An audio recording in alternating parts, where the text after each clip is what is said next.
আমি বহাগৰ 1 তাৰিখটো যোৱাৰ পিছত কেতিয়াকে আকৌ 1 তাৰিখটো আহে সেনেকুৱা লাগি থাকে নিজৰ পৰম্পৰাবিলাক যদি আমি নিজৰ জাতিটোৰ মানুহে নিজৰ পৰম্পৰা কৃষ্টিসমূহ যদি যেতিয়াই ৰক্ষা কৰিবলৈ আমি সংকোচ কৰিম তেতিয়াতো আমি যিয়ে নকৰিলেও আমাৰ পৰম্পৰা নাইকিয়া হৈ যাব অকণ সুৰতে যদি গাই দিয়ে মই সেইটো অকণমান দুখীয়া ঠিক আছে কৰিয়ে ঘালতে কৰি নুফুটিলে কপালতে দি দুখ কিজানি নহ'ব আমাৰ এই বিয়াখন নাপামে মনে ভবা হোক ফুৰাই লৈ কেৰেলাৰ বেঙেনাৰ চাট ঢাল কৰি খেলোতে মূৰৰ হুলকিলে পাক ধুনীয়া ধুনীয়া যোজনা আছে চিনা হাঁহে পাতি হাঁহে কোনোবাই যদি মুৰ্গী নিয়ে তেতিয়া মুৰ্গীয়ে একে হাঁহৰ মাজত কণীয়ে যুঁজটো হয় 1978 চনত প্ৰথম অনানুষ্ঠানিকভাৱে আমাৰ লংকাক গোহাঁইগাঁৱতে প্ৰথম মুকলি যুঁজৰ মেলাখন আৰম্ভ কৰিছিলে এনেকুৱা কিছুমান আমাৰ যুৱক আমাৰ উদ্যমী যুৱ আমাৰ হাতলৈ আহিছে তেওঁলোকৰ পৰা আমাৰ অকণো ভয় নাই যে এই যুঁজটো যে কেতিয়াবা হেৰাই যাব এতিয়া নেহেৰাই আৰু আমি দিল্লী মুম্বাই য'তেই নাযাওঁ আমাৰ গামোচা মাৰিহে ধৰে বহাগৰৰ 100 মান যুৱকে আপোনাৰ গোটেই বজাৰত চাব কণী দাঁতত মাৰিবলৈ নিদিয়ে এই কণী জোঠা হ'ব বুলি কয় ধৰি লওক আপোনাৰ এটা কণী মোৰ এটা কণী আছে নমস্কাৰ মই ভাৰ্গৱ বৰা ভোগালী বিহুৰ সমূহ অসমবাসীক শুভেচ্ছা জ্ঞাপন কৰি আজি আমি আৰম্ভ কৰিবলৈ লৈছো আমাৰ অনুষ্ঠান এই পৃথিৱী এক ক্ৰীড়াঙ্গন আজি আমাৰ অনুষ্ঠানত উপস্থিত আছে এগৰাকী বিশেষ ব্যক্তি যেহেতু আমি থলুৱা খেল ধেমালিকো সম্পূৰ্ণভাৱে প্ৰাধান্য দি আহিছো আৰু অসমত হেৰাই যাব বিচৰা থলুৱা খেল ধেমালিসমূহক আমি অলিম্পিয়া স্পৰ্টছে ধৰি ৰখাৰ সদায় প্ৰচেষ্টা কৰি আহিছো আৰু সেইহে আজি এনে এজন ব্যক্তিক আমি নিমন্ত্ৰণ কৰি আনিছো যিজন ব্যক্তিৰ পৰা বিশেষ দুবিধ খেলৰ বিষয়ে থলুৱা খেলৰ বিষয়ে আমি জানিব বিচাৰিম সেই খেল দুবিধ হ'ল প্ৰথমে আপোনালোকক খেল দুবিধৰ কথা জনাই ল'ব বিচাৰিছো সেই খেল দুবিধ হ'ল কৰি খেল আৰু কণী যুঁজ সকলোৱে জানে হয়তো আমাৰ অসমৰ জাতীয় জীৱনৰ লগত জড়িত দুবিধ থলুৱা খেল কৰি খেল আৰু কণী যুঁজ এই সমগ্ৰ বিষয়ে আজি আমি যিজন অতিথিক আমন্ত্ৰণ কৰি আনিছো তেখেতৰ পৰা জানিব বিচাৰিম আৰু তেখেত হ'ল শিৱসাগৰৰ প্ৰণৱ চেতিয়া দাদা আপোনাক আমাৰ এই অনুষ্ঠানলৈ স্বাগতম জনাইছো ধন্যবাদ আৰু লগতে আপোনাক নতুন বছৰৰ শুভেচ্ছা জনাইছো আৰু ভোগালী বিহুৰ শুভেচ্ছা জনাইছো আপোনাক আৰু আপোনালোকৰ অলিম্পিয়া সকলো পৰিয়ালে আমাৰ ফালৰ পৰাও ভোগালী বিহুৰ শুভেচ্ছা জনাইছো প্ৰথমতে আপোনাৰ বিষয়ে যদি অকমান কৈ লয় দৰ্শকে ভাল পাব আপোনাৰ ঘৰ ক'ত কি গোটেইখিনি যদি অকমান কয় মোৰ ঘৰ শিৱসাগৰ লংকাক গোহাঁইগাঁও বৰ্তমান পানীবিল হয় মই তাৰে বাসিন্দা বৰ্তমান মই এজন সৰু সুৰা ব্যৱসায় কৰোঁ মই মুগা পালকো এই কণী খেল আৰু কৰি খেলৰ প্ৰতি আমি সৰুৰ পৰাই যিমান দূৰ হয় 8-9 বছৰমানৰ পৰাই জড়িত আৰু জড়িত হৈ ভালো লাগিছে অলপ সংগঠিত ৰূপ দিব পাৰিছো আৰু আপোনালোকৰ সহায় সহযোগিতা পালে আমি আৰু আগবাঢ়িম বুলি আশা কৰিছো মই সেই বিষয়লৈকে আহিবলৈ বিচাৰিছিলো যে আপুনি মানে কৰি খেল আপুনি যেটো কৈছে 8-9 বছৰৰ পৰা আপুনি জড়িত এই সময়খিনিত কৰি খেলৰ কেনেকুৱা প্ৰাধান্য আছিল আৰু কৰি খেল আপোনালোকে কেনেকৈ প্ৰথমতে আৰম্ভ কৰিছিল আপোনাৰ জীৱনত কেতিয়াৰ পৰা আৰম্ভ কৰিছিল আৰু এতিয়া বৰ্তমান কেনে ধৰণে ব্যস্ত হৈ আছে কৰি খেলৰ লগত কৰি খেলটো হ'ল গ্ৰাম্য অঞ্চলত এটা প্ৰধান খেলেই আছিলে আমাৰ স্বগদেউসকলৰ দিনৰ পৰা চলি থকা এটা খেল কাৰেংঘৰৰ আপুনি মজিয়াটো এই কৰি খেলৰ ঢালখন পোৱা যায় কৰি খেলটো অলপ গণানিক খেল এইটো গণনাৰ ওপৰত ভিত্তি কৰিহে খেলা হয় ঠাই বিশেষে কিছু খেলৰ দুই এক অমিল থাকিব পাৰে কিন্তু আমি একেবাৰে দেউতাহঁতৰ কোচত উঠি থকাৰ পৰা কাৰণ গাঁও অঞ্চলত প্ৰতি ঘৰতে যিহেতু কৰি খেল খেলায় গতিকে আমাৰ ঘৰতো তেখেতলোকৰ ৰাইজ আহে আমিও চাহ আৰু কিবা এটা প্লেন কৰি তেখেতলোকক খেল নিমন্ত্ৰণ কৰোঁ তেখেতলোক আহে আমি দেখিয়ে শিকা তেতিয়াৰ পৰা আপুনি মানে আপোনালোকৰ দেউতা ককাহঁতক দেখি পেলাই আপুনি আৰম্ভ কৰিছে আৰু বৰ্তমানটো আপুনি মই যিমান জানো আপুনি প্ৰশিক্ষক কৰি খেলৰ আৰু আপুনি যেহেতু জড়িত হৈ আছে গতিকে আমাৰ এতিয়া নৱপ্ৰজন্মই বহুতে কৰি খেলৰ বিষয়ে নাজানে যে কৰি খেলখন কেনেকৈ খেলে কি হয় তো আপুনি যদি অলপ কৈ দিয়ে ক'ৰ পৰা কেতিয়া ইয়াৰ অতীতটো কি কৰি খেলৰ অতীতটো কি ক'ৰ পৰা আৰম্ভ হৈছিলে কেনেকৈ আৰম্ভ হৈছিলে কৰি খেলৰ গোটেই কথাখিনি যদি অলপ কয় জন্ম কৰি খেলৰ ইতিহাস বা জন্ম বুলি ক'বলৈ আমাৰো সিমানখিনি ধৰক আমি সিমান দূৰলৈ যাব পৰা নাই, যেনেধৰণে আপোনালোকে ইমান দূৰলৈ যাব পৰা নাই। এইটো স্বৰ্গদেউসকলে অনা ৰজাঘৰীয়াৰ খেল বুলিয়ে আমি লোকবিশ্বাস মানে বয়োজ্যেষ্ঠসকলে কোৱা কথাখিনিকে শুনি আমি এইটো ৰজাঘৰীয়া খেল বুলি আমি এতিয়ালৈকে জানি আহিছো। আৰু ঠাই বিশেষে শিৱসাগৰ জিলাতো বহুতো খেলে, পাটচাকু, নেমুগুৰি, লাকুৱা, ধামধলি, টেঙাপুখুৰী, এঙেৰা, নিতাই, ধেমেচি, পানীবিল, লাটুম, এইটো বৃহৎ চলি আছে। কিন্তু সমস্যা এটা হৈছে, তাৰ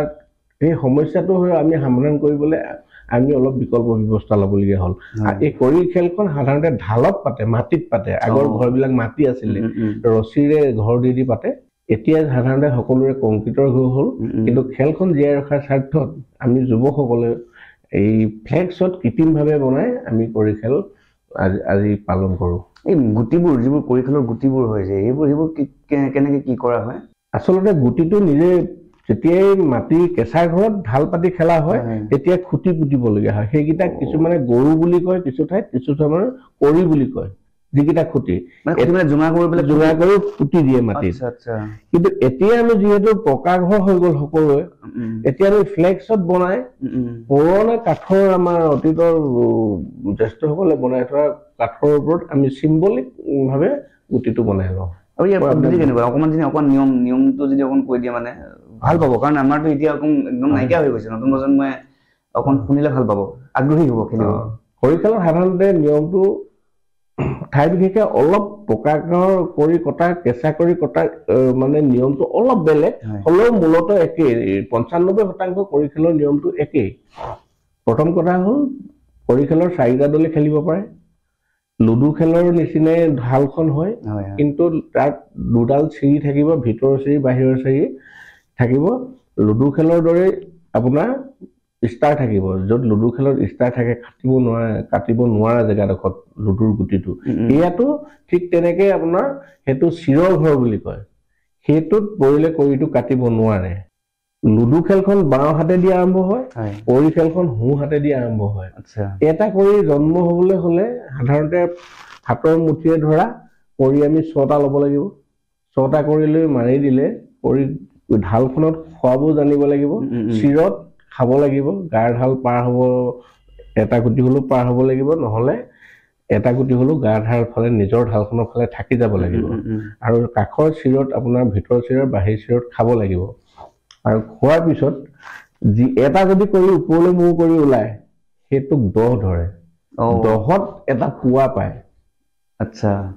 আপুনি ক'ব পাৰে বোনাছ বুলি। সেই বোনাছটোত বা পোৱাটোতহে কৰিটোৰ জন্ম হয়। এনেই দুটা ওপৰলৈ মূৰ কৰিলে 2 হ'ব, 3টা ওপৰলৈ মূৰ কৰিলে 3, 4টা ওপৰলৈ মূৰ কৰিলে 4, 6টা ওপৰলৈ মূৰ কৰিলে 12, সেইটোত বোনাছ নাপায়। 6টা তললৈ মূৰ কৰিলে 6 হ'ব, সেইটোতো বোনাছ নাপায়। কিন্তু 5টা ওপৰলৈ মূৰ কৰি এটা তললৈ মূৰ কৰিলে 25 হ'ব, তাত আকৌ আপুনি এটা বোনাছ পাব, সেই পোৱা পাব। সেই পোৱাটোতে কৰিটো জন্ম হয়। সেইকাৰণে কৰি খেলত কয় 10এ 2এ ডাঠুৱা। জন্ম হোৱাৰ পৰা কৰিটো প্ৰথম ঘৰটো বাদ দি চিৰলৈকে 10 ঘৰ 10 আৰু 2 মাৰিলে সেই চিৰত পৰে। সেইকাৰণে 10এ 2এ ডাঠুৱা বুলি কয়। আকৌ 25এ 4এ মাৰিলেহে চিৰত পৰিব। 25 হলে 25টা সংখ্যা গৈ আকৌ 4টা সংখ্যা যোৱাৰ পিছতহে চিৰত পৰে, তেতিয়া কৰিটো কাটিব নোৱাৰে। মানে এটা সাংঘাতিক অলপ মগজু ব্যৱহাৰ কৰিব আছে। গণনিক খেল, এইটো অকল গণনাৰ ওপৰত ভিত্তি কৰি খেলা হয়। মই আৰু এটা কথা সুধিব বিচাৰিছো, সকলোৰে এটা ধাৰণা থাকে যে পাশা খেল আৰু কৰি খেল একেই নেকি? নহয়, সেইটো একেবাৰেই নহয়। পাশা খেল কৰি খেল আমি পাশা নাই দেখা, কিন্তু পাশাৰ বিষয়ে নাজানো। কিন্তু কৰি খেলটো হ'ল ভাগ্যৰ পৰীক্ষা কৰা এটা খেল। লগত আমাৰ বিহুৰ ওতঃপ্ৰোত সম্বন্ধ আছে। সেইকাৰণে বিহু গীতত গায় কৰিয়ে ঢালতে কৰি নুফুটিলে, কপালতে দি দুখ, কিজানি নহব আমাৰে বিয়াখন, নাপামে মনে ভবা সুখ। এই ধৰণৰ বিহুগীত আছে। আকৌ আছে গাভৰুসকলে গায় সুৰ টং পখৰু টং, ঢাল কৰি খেলোতে মূৰৰ হলকিলে চং। তাৰপিছত আকৌ কৰি খেলৰ সম্বন্ধে আকৌ আপুনি বিহুগীততো পাইছেই, সুৰাই লৈ কেৰেলাৰ বেঙেনাৰ চাট, ঢাল কৰি খেলোতে মূৰৰ হলকিলে পাত। ধুনীয়া ধুনীয়া যোজনা আছে। গতিকে এই খেলসমূহ পৰম্পৰাগত খেল আৰু বিহু সাধাৰণতে বহাগ বিহুটো ৰঙৰ উৎসৱ, তাৰ লগতে সকলো সাঙুৰ খাই আছে বুলি ভাবিছো। আৰু ইতিহাসটো আমি ইমান দূৰলৈ আমিও আগুৱাব পৰা নাই। আৰু এটা বিষয়, যিহেতু আপুনি খেলুৱৈ, কৰি খেলক আপুনি ভালদৰে আগবঢ়াই নি আছে, গতিকে এই কৰি খেলৰ প্ৰচাৰ আৰু প্ৰসাৰৰ ক্ষেত্ৰত আপোনালোকে কি গুৰুত্ব আৰোপ কৰিছে? কেনেধৰণে, যিহেতু এতিয়া কোনো জেগাত চলি আছে যেন বহু জেগাত কৰি খেল প্ৰায় লুপ্তপ্ৰায় অৱস্থাত, প্ৰায় যদি ক'ব পাৰি, তো গতিকে তাৰ কাৰণে প্ৰসাৰ আৰু প্ৰচাৰৰ বহুত কাম কৰিব লাগিব। সেই ক্ষেত্ৰত আপোনালোক কেনেধৰণে কি ভাবিছে? আমি সাধাৰণতে আমি এই কৰি খেলটো ৰজাঘৰীয়া খেল বুলি কয়। গাঁৱৰ মুৰব্বীজনৰ ঘৰতে আগে খেলোৱা হয় আৰু যি ঘৰতে খেলায় সেই ঘৰতে শেষ কৰা হয়। কিন্তু এতিয়া এনেধৰণে হৈছে কৰি খেলটো মাজত একেবাৰে নাইকিয়া হৈ যোৱা নিচিনা হ'ল। আমি উঠি অহা প্ৰজন্ম যিখিনিয়ে দেউতাৰ কোচত বহি কৰি এমুঠি মাৰিছিলোঁ, সেইসকল লগ লাগি আমি আকৌ কৰি খেলটো পুনৰ আকৌ খেলিবলৈ আৰম্ভ কৰিলোঁ। এতিয়া আপোনালোকে শুনি হয়তো ভাল পাব, আপোনালোকৰ লোকে যদি আমাক ভৱিষ্যতে সহযোগ কৰে, আমিও আপোনালোকক যথেষ্টখিনি আমাক আগবঢ়াৰ ক্ষেত্ৰত আপোনালোকে সহায় কৰিব পাৰিব, আপোনালোকে আগবঢ়াৰ ক্ষেত্ৰত আমিও সহায় কৰিব পাৰিম। আমি যিহেতু অলিম্পিক সদায় এই থলুৱা খেলক আমি সদায় প্ৰাধান্য দিছো আৰু সদায় আমাৰ সহযোগিতা আপোনালোকৰ লগত থাকিব। কিন্তু আমি গাঁও অঞ্চলত এতিয়া আমাৰ 7 বছৰ 8 বছৰ ল'ৰাই কৰিটো কেনেকে চালনা কৰি, কোনটো কৰি 7 তলীয়া কৰি আছে নে 5 তলীয়া কৰি আছে খুৱাবগৈ পাৰিব। আমি এতিয়া এইটো পৰ্যায়লৈ নিছো। আমি কিন্তু যেতিয়া শিকিছিলো মুঠতে 1.5 বছৰ 2 বছৰ মান 2-3 বছৰ মানে আৰম্ভ পোৱা নাছিলো। কিন্তু কৰি খেলটো অলপমান ঠাই বিশেষে অলপ কণ্ট্ৰভাৰ্চি থাকে। কটা কৰি ওলোৱা কৰি সোমোৱা, পকা কৰি কেঁচা কৰি কটাৰ ক্ষেত্ৰত, নিজৰ ঘৰৰ লাইনৰ ভিতৰত সোমোৱাৰ ক্ষেত্ৰত সেইবিলাক অকণমান সমিল মিলেৰে খেলখন যাতে আগবঢ়াই নিব পাৰো। সেইকাৰণে য়ং জেনেৰেশ্যনটোক আমি অলপ যিটো খেলৰ যিটো ধৰক অকণমান কৰি খেলত অলপমান ৰাগাৰাগি হয়, এই ৰাগাৰাগিখিনি নাইকিয়া কৰি অপজিট পাৰ্টি যদি কৰি এটা কাটি দিয়ে, পকিবলৈ যোৱা কৰি এটা যদি কাটি দিয়ে, এই আমাৰ ধৰি লওক আমি কাটিলো, আপুনি বিপক্ষ পাৰ্টি আপোনাক মনত আঘাত লগাকে যাতে যোজনা দি বিহু ঢোলটো কোবাই নিদিয়ে, পেঁপা বজাই নিদিয়ে, এই কথাখিনিলে আমি অকণমান মন কৰিছো। আৰু য়ং জেনেৰেশ্যনটো আমি ভালেমান ল'ৰাক আমি এতিয়া আমাৰ অঞ্চললৈ যাওক, আপুনি প্ৰায় 8-9 বছৰীয়া ল'ৰাইতো আপোনাক কৰি খেল কেনেকে পকে, কেনেকে খেলায় চব আপোনাক শিকাই দিব। মানে নিশ্চয় আপোনাৰ অঞ্চলত কৰি আছে, কিন্তু মই ভাবো যে আপোনাৰ অঞ্চলৰ লগতে অসমৰ উজনি নামনি সকলো জেগাতে প্ৰচাৰ আৰু প্ৰসাৰৰ কাম কৰিব লাগিব আমি। নহলে হয়তো এটা জেগাতে ৰখি যাব। সেই কামখিনি কেনেকে আগবাঢ়িব? যদি সমগ্ৰ অসমত যদি আপুনি প্ৰচাৰ কৰিবলগীয়া বা প্ৰসাৰৰ কাম কৰিবলগীয়া হয়, কেনেধৰণে আগবাঢ়িব ভাবিছে? এইটো আপোনালোকে আমাক সহযোগ কৰক। যিবিলাক ঠাইত কৰি খেল প্ৰচলন হৈ আছে তাত আমি যাম, আৰু যদি কোনোবাই নতুনকে শিকো বুলি ভাবিছে, আমি তাক প্ৰশিক্ষক হিচাপে নহয়, মই নিজকে প্ৰশিক্ষক বুলি নাভাবো, আমি তেওঁলোকক শিকাই দিম। যেনেধৰণে আপোনাৰ ঢাল পাতিব লাগে, যেনেধৰণে আপোনাৰ কৰি হ'ব লাগে, তেনেকে ধৰণে আমি তেখেতলোকক শিকাই দিম। আৰু গণনা পদ্ধতিবিলাকো আমি শিকাই দিব পাৰিম। যদি কোনো আগ্ৰহী ব্যক্তিয়ে আপোনাৰ লগত যোগাযোগ কৰে, আমি নিশ্চয় সহায় কৰিম। আমি বাৰু এটা বেলেগ প্ৰসংগলৈ আহোঁ। কৰি খেলৰ বিষয়ে পাতিলো, আৰু মই ভাবো এই কৰি খেল আপোনাৰ কোৱা কথাখিনিৰ পৰা আমাৰ নতুন প্ৰজন্ম বহুত উপকৃত হ'ব আৰু খেলিবলৈ আগ্ৰহী হ'ব। এতিয়া আহোঁ আমি আমাৰ কণী যুঁজৰ বিষয়ে। আপুনি কণী যুঁজৰ লগতো আমাৰ অসমীয়া জাতিটো কণী যুঁজ খেলটোৰ লগত বিশেষভাৱে জড়িত আগৰ পৰাই, সকলোৱে জানে। তো গতিকে মই যিমান দূৰ জানো, সদৌ অসম মুকলি কণী যুঁজ প্ৰতিযোগিতাৰ আপুনি সম্পাদক, আৰু প্ৰতি বছৰে কণী যুঁজ প্ৰতিযোগিতা এখন আপোনালোকে পাতে, মই যিমান দূৰ জানো। তো সেই বিষয়ে, সেই কণী যুঁজৰ প্ৰচাৰ প্ৰসাৰ কেনেকে আপোনালোকে কি কৰিছে, যিহেতু আপুনি এগৰাকী সম্পাদক, তো এই বিষয়টো যদি আপুনি কয়, কেনেকে আগবাঢ়ি আছে আপোনালোক? প্ৰথমতে কওঁ, আমি সদৌ অসম মুকলি কণী যুঁজ মেলা এটা অনুষ্ঠান, এইটো প্ৰতিযোগিতা নহয়। প্ৰতিযোগিতা নহয় দেই। সদৌ অসম মুকলি কণী যুঁজ মেলা,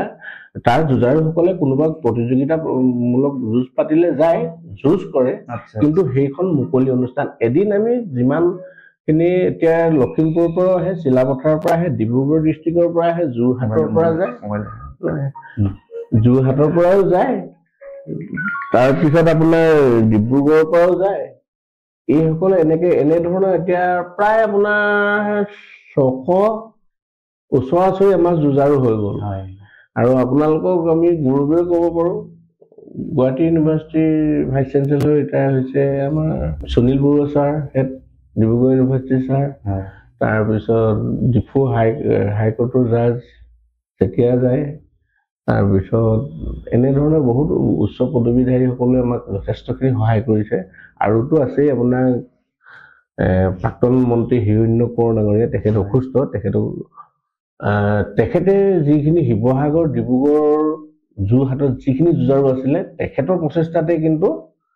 সেই যুঁজাৰুসকলক একত্ৰিত কৰি 1978 চনত প্ৰথম অনানুষ্ঠানিকভাৱে আমাৰ লংকাক গোহাঁইগাঁৱতে প্ৰথম মুকলি যুঁজৰ মেলাখন আৰম্ভ কৰিছিলে আৰু পাছত ক্ৰমান্বয়ে বাঢ়ি গৈ এতিয়া আমি একেবাৰে বুকু ডাঠ কৰি ক'ব পাৰো আমাৰ ওচৰত এৰোমেটিক ইঞ্জিনিয়াৰলৈকে কৰ্ম সংস্থাপন থকা ইঞ্জিনিয়াৰলৈকে লৰাই কণী যুঁজ কৰে আপোনালোকৰ গুৱাহাটীত অন্তত এতিয়াও আজিৰ দিনত ফোন কৰিলো 100জন কণী যুঁজাৰ আজি ইয়াত গোট খাব বিৰাট ভাল কথা আৰু মানে কোন জেগাত হয় বুলি ক'লে কোন ঠাইত সেইটো আমাৰ ৰটেশন ভিত্তিত হয় এবাৰ এটা অঞ্চলে যদি নিমন্ত্ৰণ কৰে সেই নিমন্ত্ৰণ যুঁজ হোৱাৰ আগত আজি যুঁজ হ'ল আজি যুঁজখন আৰম্ভ হ'ব আমি পালো ধৰি লওক লংকা গোহাঁইগাঁৱে পালো যোৱা বছৰ লাকুৱা মাউট গাঁৱত হৈছিলে তাতে প্ৰস্তাৱ দিলে তিনিটা চাৰিটা মানে ঠাইৰ পৰা প্ৰস্তাৱ আহে যে যুঁজখন আমাক দিয়ক তেওঁলোকক আমি কেন্দ্ৰীয় সমিতিয়ে মোকামিলাকৈ তেওঁলোকক এজনক আগবঢ়াই বাকীকেইটা পাৰ্টিক তাৰমানে আমি পিছলৈ লৈ এনেকে মোকামিলাকে মানে যুঁজখন কৰি আছো এতিয়া বিভিন্ন প্ৰান্তত হৈ আছে মানে নিৰ্দিষ্ট ঠাই নহয় আমি সেইখন ৰটেশন কৰো যদি ৰটেশন কৰিলে প্ৰসাৰটো অলপ বাঢ়ে এইটো ভাল পদক্ষেপ মানে যদি কোনোবাই বিচাৰে যে আমি বা নগাঁৱত কৰো বা নলবাৰীত কৰো তেনেকেও পাৰিব কিন্তু প্ৰথম কথাটো হ'ল আমাৰ লগত যদি দুবছৰ এবছৰ নোযুঁজোৱাকে আপোনাৰ পোনপটীয়াকে বোলে নগাঁৱত যুঁজাব তেতিয়া আমাৰ অকমান অসুবিধা এটা হয় অনুষ্ঠানটো বা তেওঁলোকে কেনেধৰণে নেদেখাকে কেনেধৰণে অনুষ্ঠিত কৰিব গতিকে অলপ যদি আমাৰ লগত যুঁজ কৰা মানুহ হয় যদি আপোনালোকৰ ইয়াতো গুৱাহাটীতো আমি যদি বোলে জেগা আপোনালোকে দিব পাৰে তেতিয়া আমি ইয়াতো হাত আপত্তি নাই বৰ এখন ডাঙৰ মেলা 600 মানুহৰ সমাৱেশ ঘটে 600 মানুহৰ কণী যুঁজ কৰে 600 মানুহে তো এইটো এটা বৰ ডাঙৰ কথা আৰু যেহেতু এতিয়া কণী যুঁজৰ এটা মই লুপ্তপ্ৰায় অৱস্থা বুলি ক'বলৈ অকণ দিগদাৰি লাগি গৈছে কাৰণ 600 মানুহৰ এখন ইমান ডাঙৰ মেলা হয় হয়তো অসমৰ বহু মানুহে নাজানে এই মেলাখন যে হৈ থাকে তো এতিয়াৰ পৰা হয়তো ইয়াৰ পিছত এই সাক্ষাৎকাৰ পিছত আৰু বেছি মানুহ হ'ব মই ভাবো তো গতিকে বৰ ভাল পদক্ষেপ আৰু বৰ আমাৰ উঠি অহা প্ৰজন্মৰ কাৰণে বৰ ভাল নিদৰ্শন আৰু এটা কথা সুধিব বিচাৰিছো আপোনালোকে ইয়াৰ লগতে আৰু কণী যুঁজৰ প্ৰচাৰৰ কাৰণে আৰু কি কাম কৰিছে আমি সদৌ অসম কণী যুঁজ মেলাৰ যিখন মূল সমিতিখনত এনেধৰণৰ এটা কথা আছে যে আমি অৰাজনৈতিক প্ৰথম কথা আমি যদিও প্ৰচাৰমুখী আমি কেইবাটাও অনুষ্ঠান আমি লাইভ টেলিকাষ্ট কৰিছো তথাপিতো আমি সকলো তথ্য পাতি আমাৰ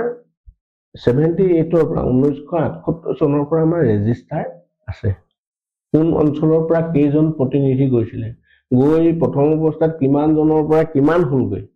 এতিয়া আমি সেইখিনি নদি আমি দেখুৱাব পাৰোঁ আমি ৰেজিষ্টাৰ ব্যৱস্থা কৰি থৈছো গতিকে ফটো সম্বলিতটো আছেই কিন্তু আমাৰ প্ৰসাৰটো আমি এতিয়া এনেকুৱা কিছুমান আমাৰ যুৱক আমাৰ উদ্যমী যুৱ আমাৰ হাতলৈ আহিছে তেওঁলোকৰ পৰা আমাৰ অকণো ভয় নাই যে এই যুঁজটো যে কেতিয়াবা হেৰাই যাব এতিয়া নাই হেৰাই আৰু খালি আমাৰ এটাই কথা অৰাজনৈতিকভাৱে আমি থাকো সকলো মানে এটা পৰিয়ালৰ নিচিনা আৰু আপুনি ভাবি আচৰিত খাব আপুনি দেখিলে আচৰিত খাব আমি বহাগৰ 1 তাৰিখটো যোৱাৰ পিছত কেতিয়াকে আকৌ 1 তাৰিখটো আহে সেনেকুৱা লাগি থাকে মানে প্ৰতিজন মানুহ আমি ক'তো চিনি নাপাওঁ চিতিয়া আমুক তাৰমানে য'তেই নেদেখোক আমি দিল্লী মুম্বাই য'তেই নাযাওঁ আমাৰ গামোচা মাৰিহে ধৰে আৰু আপুনি এইটো ভাবক আমাৰ মানুহে কণী বিচাৰি কেৰেলা পশ্চিমবংগ মণিপুৰ মিজোৰাম মই নিজেও 10-12 বাৰ পাথাৰকান্দিলৈকে গৈছো মানে শিলচৰ কণী বিচাৰি নাইকিয়া হৈ যায় শিৱসাগৰৰ 100 মান যুৱকে আপোনাৰ গোটেই বজাৰত চাব কণী দাঁতত মাৰিবলৈ নিদিয়ে এই কণী জোঠা হ'ব বুলি কয় মানে মেলাৰ কাৰণে ৰাখি থয় মেলাৰ কাৰণে এবাৰ বাছি লৈ যায় ইয়াৰ পৰাই নিয়ে আপোনাৰ বেলতলা বজাৰ যায় উত্তৰ গুৱাহাটীত যায় আচ্ছা আপোনালোকৰ এটাই কথা চাব আপুনি কণী মুখৰ ওচৰলৈ বহাগৰ ওচৰত নি চাবচোন ইয়াৰ বেপাৰীৰ পৰা আপোনাক জোঠা হ'ব বুলি ক'ব অকল শিৱসাগৰ মানুহে কণী দাঁতত মাৰে বেলেগ মানুহে নেমাৰে শিৱসাগৰ ডিব্ৰুগড় বৰ ভাল লাগিছে কথাটো শুনি আৰু এটা এই কণী যুঁজটো মানে কেনেধৰণে খেলা হয় অকমান যদি কৈ দিয়ে কণী মুকলি কণী যুঁজটো হ'ল আমাৰ সেইদিনা প্ৰতিযোগিতা নহয় মই আকৌ কৈছো আমাৰ সম্পূৰ্ণ নিয়ম মাফিক হয় বয়োজ্যেষ্ঠ 4জন ব্যক্তিক আমি তেওঁলোকক কণী আগবঢ়াই দিওঁ চপা কণী তেওঁলোকে উদ্বোধন কৰিব তাৰ আগত পিছৰ বছৰ ক'ত যুঁজ হ'ব সেইখন এখন অকমান বাদানুবাদৰ মাজতো সমিল মিলে নিজৰ ঘৰৰ নিচিনাকে জেগাডোখৰ ঠিক কৰো অহা বছৰকে ক'ত হ'ব তাৰ পৰা মানে সকলোকে লাগে পাতিবলৈ তাৰপিছত তেখেতসকলে বয়োজ্যেষ্ঠসকলক আমি সেৱা কৰি ওলগ লৈ আশীৰ্বাদ লৈ আমাৰ কণী যুঁজটো আৰম্ভ হয় চীনা হাঁহে পাতি হাঁহে কোনোবাই যদি মুৰ্গী নিয়ে তেতিয়া মুৰ্গীয়ে একে হাঁহৰ মাজত কণীয়ে যুঁজটো হয় কণীৰ যুঁজৰ একে হাঁহ হলেও কণীবিলাকৰ প্ৰকাৰ বেলেগ থাকে সাধাৰণতে যুঁজাৰ মানুহে জানে সাধাৰণতে কয় যে হয়া কণী হাত ঘাটৰ হয়া কণী বা হাত বিহুৰ হয়া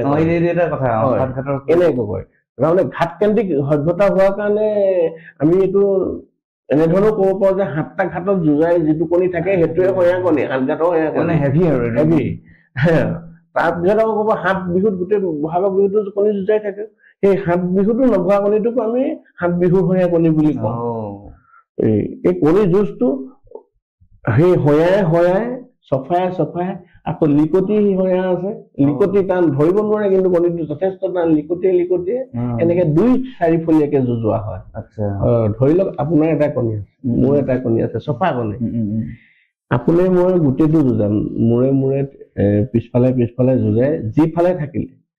ভাগিল ধৰি লৈছো আপোনাৰ এফালে থাকিলে মোৰ দুইফাল ভাগিলে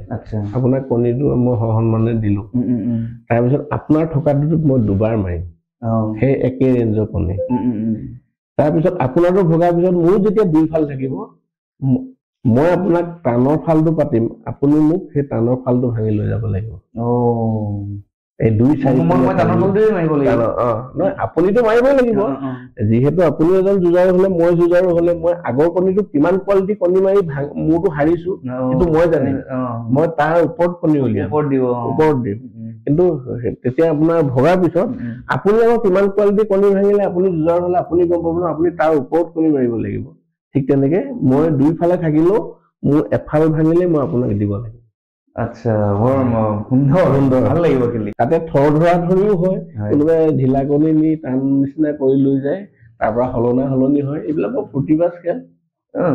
মনোৰঞ্জনৰ বৰ ধুনীয়া আৰু ইয়াৰ লগতে এটা কথা বৰ ধুনীয়া যিটো আপোনালোকে পদক্ষেপ লৈ আছে এইটো কণী যুঁজৰ মেলা পাতিছে বৰ ডাঙৰ কথা এইটো কিন্তু কণী যুঁজৰ এই মেলাৰ লগতে কণী যুঁজৰ ভৱিষ্যত কি হ'ব ভৱিষ্যত কিমান দূৰ আগুৱাই যাব কি কয়